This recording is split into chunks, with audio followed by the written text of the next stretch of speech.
April 23ஆம் தேதி தேர்தல் நடைபெற இருக்கக்கூடிய நிலையில அனைத்து தொகுதியிலும் தற்போது வேட்பாளர்கள் தீவிரமாக பிரச்சாரத்தில் ஈடுபட்டு வராங்க.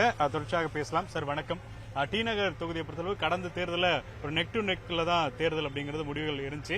இந்த முறை எப்படி இருக்கு? தேர்தலுடைய பார்வை எப்படி இருக்கு? தமிழகத்தின் புரட்சி நாயகன், வருங்கால முதல்வர், முன்னாள் முதலமைச்சர், தமிழகத்தின் எதிர்க்கட்சி தலைவர், கழக பொதுச் செயலர் அண்ணன் அவர்களின் ஆசி பெற்ற வேட்பாளராக தியாகராய சட்டமன்ற உறுப்பினராக என்னை அறிவித்தார்கள். மாண்புமிகு அண்ணன் அறிவித்த தேர்தல் அறிக்கை தமிழ்நாட்டில் மிக ஒரு பெரிய மாற்றத்தை உண்டாக்கி 234 சட்டமன்ற உறுப்பினர்களை வெற்றி பெற்று மீண்டும் தமிழ்நாடு முதலமைச்சராக அண்ணன் பதவியேற்பார். இப்போ தொடர்ச்சியா டி நகரை பொறுத்தளவுக்கு ராஜா அன்பழகன், அதே போல புசியானந்த் உள்ளிட்ட பல முக்கியமான நாம் தமிழர் உள்ளிட்ட பல முக்கிய வேட்பாளர்கள் இருக்கிறாங்க. சோ களத்தில் எப்படி இருக்கு? 4 முனை போட்டி அப்படிங்கிறது ரொம்ப தீவிரம் அடைஞ்சிருக்கு. கடந்த 21 தேர்தலில் எனக்கு ஏற்பட்ட தோல்வி ஒரு விபத்து. அதனால எனக்கு அது ஒரு பெரிய இதுவா இல்லை.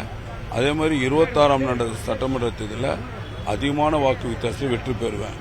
ஏனென்றால் மக்களுக்காக மக்கள் கேட்ட எல்லா பணிகளும் செய்து முடித்திருக்கிறேன். அதனால எனக்கு அது ஒரு எம்முனை போட்டி இருந்தாலும் எனக்கு ஒன்றும் பிரச்சனை இல்லை. வெற்றி வாய்ப்பு நான் சென்றமிட மக்கள், என்னுடைய கழக நண்பர்கள் அனைவரும் ஒன்றுபட்டு வெற்றியை தேடி மாண்புமிகு எடப்பாடி கால்களில் சமர்ப்பேன். குறிப்பா எஸ்ஐஆர் அப்படிங்கிறது உங்ககிட்ட தான் ரொம்ப ஸ்ட்ராங்கா தொடங்கிச்சு. எஸ்ஐஆர் இந்த தேர்தலில் உங்களுக்கு எவ்வளவு பெனிஃபிட்டா மாறப்போகுது? எஸ்ஐஆர் பெனிஃபிட் 90% இருந்தாலும் இன்னும் வாக்காளர் பட்டியலில் இன்னும் 10% வாக்கு இருக்கு. அதை நீக்கணும். நான் கம்ப்ளைண்ட் கொடுத்துருக்கிறேன். திருப்பியும் இன்னும் அது டி நகர்ல இன்னும் அதை பத்தி கம்ப்ளைண்ட்ல எடுத்தாங்களா இல்லையான்னு நேற்று தான் வாக்காளர் பட்டியல் வந்தது. இன்னும் அது சரி பார்க்கல. வாக்காளர் பட்டியல் சரி பார்த்தே எனக்கு 5 வருடம் ஓடி போச்சு. 5 வருஷமா வாக்காளர் பட்டியல சரி பார்த்துருவேன். இப்பவும் தப்பு இருக்கு. இப்பவும் நான் என்ன மாதிரியான தப்பு? ஏன்னா இப்போ குறிப்பா எல்லாருமே பதிவு பண்ணிட்டாங்க. இறந்தவங்க ஓட்டு 6-7 ஓட்டு கொடுத்துருக்கிறேன் ரிப்பீட். அது யாரோ பண்ணிருக்காங்க மறைமுகமா. அது யார் பண்ணாங்கன்னு தெரியாது.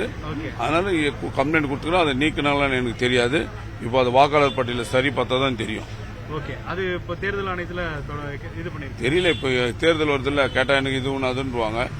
2வது தேர்தல் ஆணையத்துக்கு ஒரு அன்பான வேண்டுகோள் என்னன்னா, சப்மிட் பண்ண, அதாவது அந்த டேட்டுக்குள்ள சப்மிட் பண்ண வாக்காளர்களை வாக்கு பட்டியல சேர்க்கணும். செகண்டா சப்மிட்டட் வருது. இன்னும் ஒண்ணுமே எனக்கு புரியல. அதனால தேர்தல் ஆணையம் சப்மிட் பண்ணவங்கள வாக்காளர் பட்டியல சேர்க்கணும். இன்னும் கீழே இருக்கிறவங்க அதை கரெக்டா எதுவுமே சேர்க்கணும். அது எனக்கு சரியா தெரியல. எனக்கு ஒரு கம்ப்ளைண்ட் மட்டும் வந்திருக்குது. அவங்க கூட சேர்ந்தவங்களாம் ஒருத்தருக்கு மட்டும் வர்றதை வச்சு நான் கேன்வாசிங் போகும்போது சொன்னதை வச்சு உங்ககிட்ட நான் சொல்றேன். குறிப்பா இறுதி கேள்வி கேட்டுறேன். இப்போ டி நகரை பொறுத்தளவுக்கு கடைகள் அதிகமா இருக்கிறதுனால மாமூல் அதிகமா வசூல் பண்ணப்படுது அப்படின்ற ஒரு புகார் இருக்கு. அது நிரந்தர பிரச்சனைக்கு ஒரு தீர்வு காணக்கூடிய வகையில் என்ன திட்டங்கள் இருக்கு? அதாவது ஸ்மார்ட் சிட்டி மகத்துவமான ஒரு திட்டத்தை மாண்புமிகு முதலமைச்சர், உள்ளாட்சித்துறை அமைச்சர் சேர்ந்து பண்ண ஒரு திட்டத்தை இன்று சீர்குலைந்து ரொம்ப மோசமா இருக்கு.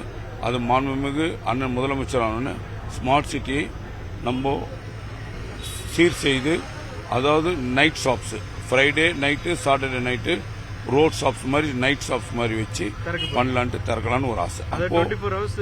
இல்ல ஈவினிங், அதாவது ஒரு 7-8 நைட்ல மார்னிங் 3, 4, 5 வரைக்கும் அந்த அப்ராட்ல எப்படி ஸ்ட்ரீட் நைட் ஷாப்ஸ் இருக்கிற மாதிரி அது மாதிரி பண்ணலான்னு ஒரு திட்டம் இருக்கு.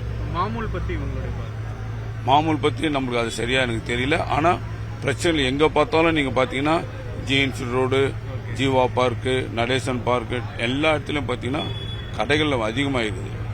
16 to 21 இருக்கும் சட்டமன்றம் இருக்கும்போது இவ்வளவு கடைகள் இருக்காது. நீங்க எண்ணி பாத்துக்கலாம்.